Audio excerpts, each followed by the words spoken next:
Gak apa-apa.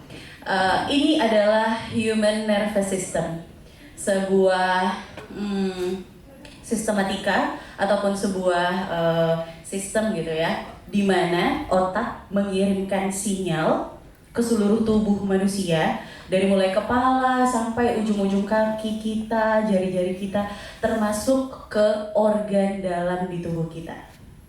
Loh, kok kayak ngomongin biologi ya? Padahal ini kan sesinya tentang parenting. Jadi kita akan ngobrolin soal produk akhir dari parenting. Kita semuanya yang ada di dalam ruangan ini adalah produk dari parenting orang tua kita. Selagi saya ngobrol ini sekarang, tangan saya agak berkeringat, dingin rasanya. Ini akibat kepala saya mengirimkan sinyal cemas dan grogi. Ini adalah TEDx pertama saya. Gimana kalau saya ngomong? Gimana kalau saya bikin malu? Aduh. Kemudian ketika otak saya mengirimkan sinyal cemas, tubuh saya merespon dengan mengeluarkan keringat dan mendinginkan suhu tangan. Saya adalah orang yang cukup beruntung bahwa nervous system saya hanya mengirimkan sinyal berupa tangan yang berkeringat. Ada beberapa orang yang gak beruntung ketika dia merasa nervous ataupun grogi, jangankan untuk maju ke panggung kayak gini, baru mau maju aja dia udah gemeteran duluan, gak bisa melangkah. Atau ada orang yang nervous systemnya lebih aktif lagi, jangankan untuk hadir ke panggung, malam sebelum dia tampil udah sakit perut, udah mual-mual, udah bolak-balik ke toilet. Kenapa ya? Suasana yang sama, situasi tekanan yang sama bisa berdampak berbeda pada beda-beda orang. Itu adalah akibat kita memiliki nervous system yang berbeda. Kapan nervous system ini terbentuk? Ketika manusia masih berupa janin, sampai usianya kira-kira usia 5 tahun, neuron-neuron dalam otak manusia itu saling berhubungan. Jadi selnya kecil ke kecil, mereka membentuk sebuah garis, sebuah ikatan. Dan neuron ini saling terhubung disebut dengan sinaps. Sinaps ini saling terhubung miliaran kali, bukan cuma jutaan tapi miliaran kali, sepanjang bayi berada dalam kandungan sampai dia berusia kira-kira 5 tahun. Makanya para psikolog perkembangan anak menyebut usia 0 sampai 5 tahun ini sebagai masa perkembangan yang emas, masa perkembangan emas. Di masa-masa ini, ketika seorang anak diberi cinta, kehangatan, support, nutrisi yang baik, maka dia akan memiliki nervous system yang tenang. Maka ketika dia disuruh masuk ke panggung, sebesar apapun panggung itu, dia akan jalan dengan percaya diri, dia akan bersinar, saya bintangnya. Tapi ketika masa kecil seorang anak manusia dipenuhi dengan kekerasan, ayah ibunya sering saling memaki, memanggil dengan panggilan-panggilan buruk, dia besar di lingkungan yang penuh dengan tingkat kriminalitas, polusi. Dia juga mengalami kekerasan dari orang yang seharusnya melindungi dia. Anak tersebut akan mengalami yang namanya Adverse Childhood Experience atau disingkat dengan ACE. ACE ini dalam banyak sekali jurnal dan penelitian ditengarai menjadi penyebab seseorang mengidap penyakit-penyakit kronis seperti asma, depresi, diabetes, bahkan kanker. Kenapa? Karena ketika seorang bayi yang masih kecil belum bisa ngomong, hanya bisa nangis, tapi dia sudah mendengar setiap hari orangnya berantem di depan dia, saling teriak-teriak, saling tunjuk-tunjuk, bayi itu mungkin tidak ingat apa isi pertengkaran orang tuanya. Tapi seluruh nervous systemnya telah merekam tekanan dan stres itu. Makanya kalau kita lihat ada orang yang gak bisa dengar orang ngomong kenceng. Orang lain yang dibentak, dia yang deg-degan. Orang lain yang dimarahin, dia yang pengen pingsan, jantungnya pengen copot. Aku gak tahu aku kenapa kayak gini. Karena nervous system yang merekam stres dan trauma memang sering sekali tidak disadari. Sayangnya, anak yang mengalami ACE ini, mengalami masa kecil yang penuh dengan tekanan, cenderung menjadi orang tua yang kasar pula ketika dia menjadi orang tua. Ini adalah siklus dari sebuah kriminalitas, di mana korban menjadi pelaku. Siklus ini kita sebut dengan siklus toxic parenting. Lalu bagaimana kita bisa mengubah dan keluar dari siklus toxic parenting? Terlalu berat kalau kita mengharapkan kita bisa memecahkan persoalan toxic parenting hanya pada ayah dan ibu. Negara harus ikut intervensi untuk memecahkan masalah toxic parenting. Negara maju seperti Jerman misalnya masih seumuran Mas dan Mbak yang di sini pengen menikah di Jerman, akan ditanyain, apakah kalian sudah siap secara fisik, mental, emosional, secara finansial? Apakah ada kemungkinan si suami dan si istri menurunkan penyakit tertentu kepada anak? Kalau memang ada kemungkinan penyakit genetik yang diturunkan, apa yang bisa diintervensi oleh negara? Dibayarin sama negara. Anaknya mendapat jaminan sosial sampai ke perguruan tinggi. Negara hadir dalam membantu tugas orang tua mengasuh anaknya. Tapi di Indonesia, ketika kita mau nikah, kita datang nih ke KUA, kita mendaftarkan pernikahan kita, jangankan untuk assessment, kelas pranikah saja hanya sebatas formalitas, yang kadang-kadang orang nggak ikut juga nggak apa-apa. Kemudian kalau itu mungkin, Mbak, itu kan Jerman, negara kaya, ada duitnya. Ambil contohnya dari negara berkembang dong, yang sama kayak Indonesia. Oke, kita ambil contoh Estonia. Masih negara berkembang seperti Indonesia. Estonia, begitu siapnya mereka menyambut kelahiran seorang anak, sehingga seorang ibu diberi cuti ketika melahirkan sebanyak 85 minggu. 2 tahun lebih seorang ibu diizinkan untuk beristirahat, fokus sama anaknya, dan gajinya dibayar penuh oleh negara. Berapa cuti yang diberikan bangsa Indonesia kepada ibu melahirkan? 2 bulan. Padahal bayi butuh ASI ibunya itu selama 2 tahun. Saya sering bilang bahwa toxic parenting itu bibitnya seringkali muncul ketika awal-awal seorang ibu melahirkan. 75% dari ibu di Indonesia mengalami baby blues syndrome. Sindrom di mana ketika seorang wanita melahirkan, dia ngerasa dirinya tidak berdaya. Tubuhku bukan seperti tubuhku lagi. Aku sedih sepanjang hari, gak tahu apa sebabnya. Aku ngerasa gak berdaya. Dan ini adalah sindrom yang dialami 7 dari 10 ibu di Indonesia. Sindrom ini memang bisa pulih dengan sendirinya, dengan catatan harus ada support dari sekitar, tapi dia akan pulih sepanjang 8 minggu ataupun 2 bulan. Kira-kira kalau seorang ibu harus sudah bekerja dalam waktu 2 bulan setelah melahirkan, di tengah begitu banyak tekanan, pola asuh seperti apa yang mampu dia berikan kepada anaknya? Penuh dengan tekanan. Jadi kalau sekarang nih banyak yang bilang kayak, oh lagi happening istilah fatherless ya. Saya bilang Indonesia adalah parentless country karena negara tidak memberikan kepada para orang tua bantuan yang mereka butuhkan untuk menjadi orang tua yang baik.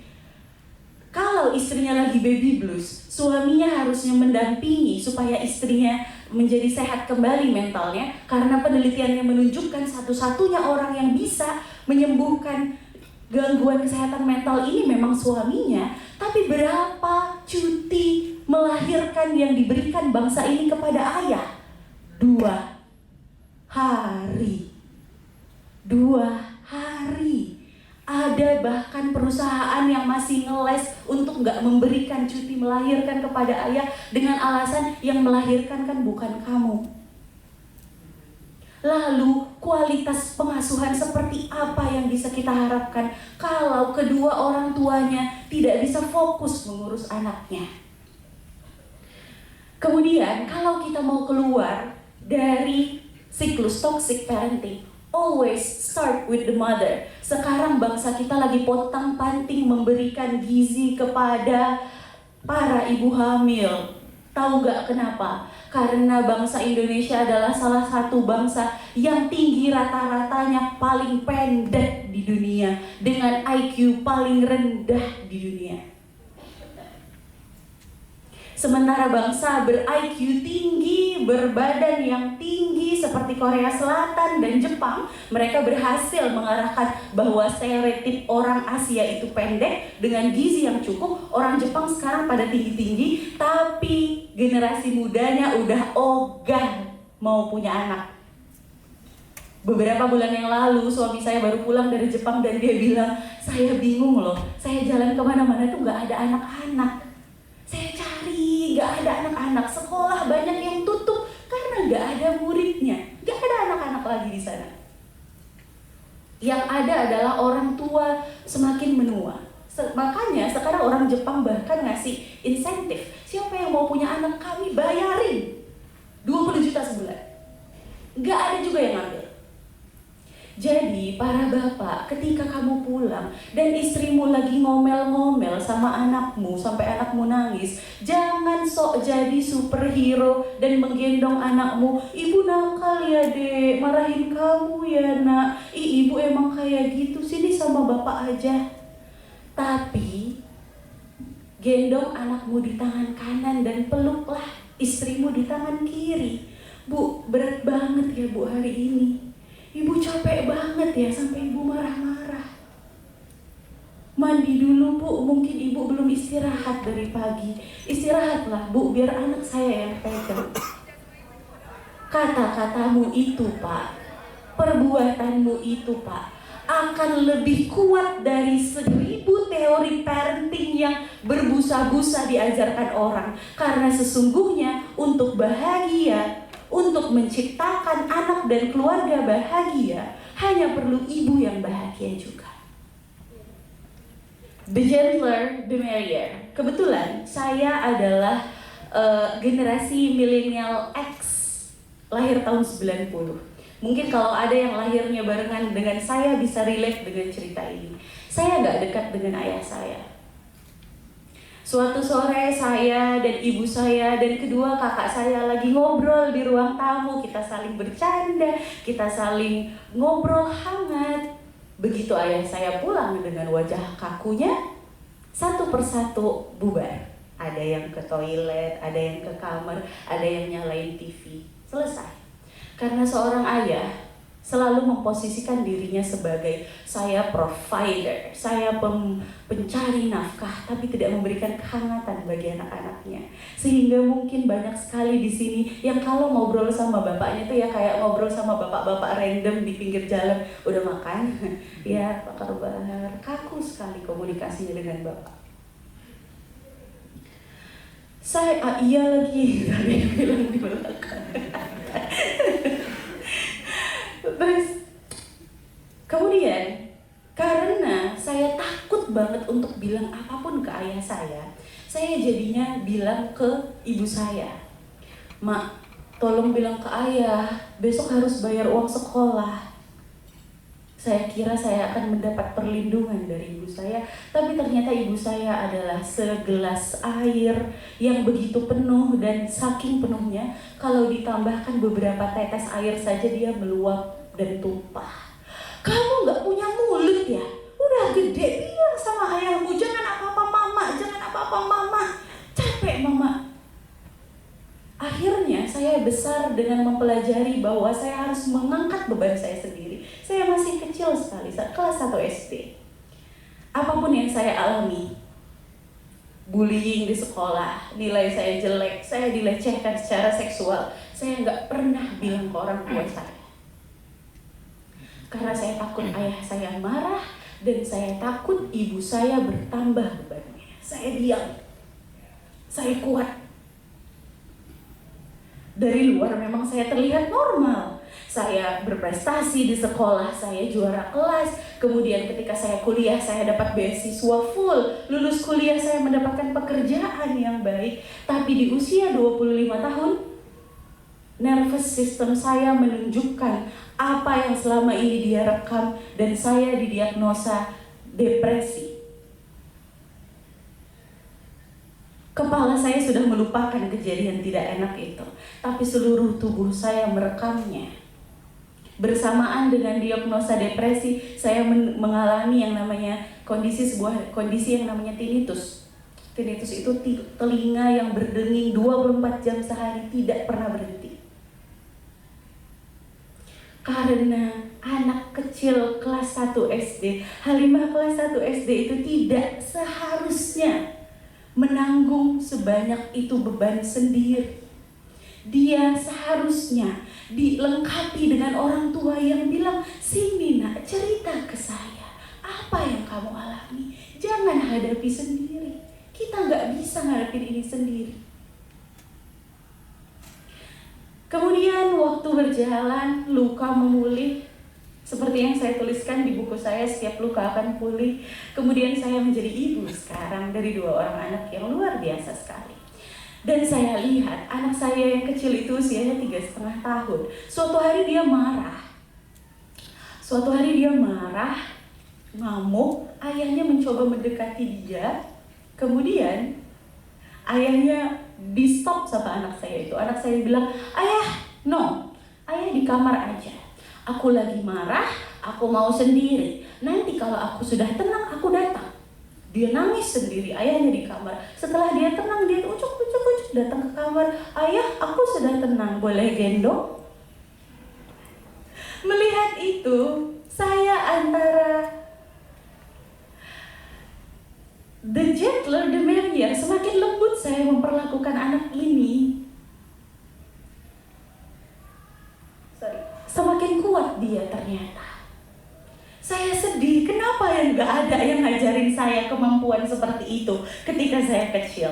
Tapi saya bangga, ternyata hasil dari parenting saya yang lembut menghasilkan anak yang mengkomunikasikan kebutuhannya dengan tepat kepada ayahnya. Coba saya tahu cara seperti itu, gak akan ada tuh di awal-awal pernikahan saya sama suami saya ditanyain, "Ma, kamu kenapa?" Pikir aja sendiri. Gak akan ada yang namanya ngambek-ngambek manja, pengen ditebak seolah-olah suami saya itu adalah dukun. Saya akan bilang ke dia, "Saya lagi gak enak hati, lagi bad mood, nanti kita ngobrol lagi ya, sekarang saya gak bisa diajak ngobrol." Dan di situ saya sadar bahwa saya sudah memutus lingkaran toxic parenting. Anak saya mengkomunikasikan dengan baik apa yang dia butuhkan. Jadi kalau kita mau berubah, yuk kita berubah hari ini. Jadilah lebih lembut kepada diri kita, jadilah lebih lembut kepada pasangan, kepada anak-anak kita. Karena kita mau membangun sebuah bangsa yang tidak sumbu pendek, apa dikit senggol bacok. Kita mau bikin sebuah bangsa yang mengutamakan diskusi, bukan konfrontasi. Kita mau membangun sebuah bangsa yang tidak hanya maju peradabannya, tapi yang paling penting tenang hatinya, tenang nervous systemnya, tidak mengecilkan mereka yang kalah dan tersisih. Mari kita menjadi pemutus rantai itu. Nama saya Halimah, terima kasih.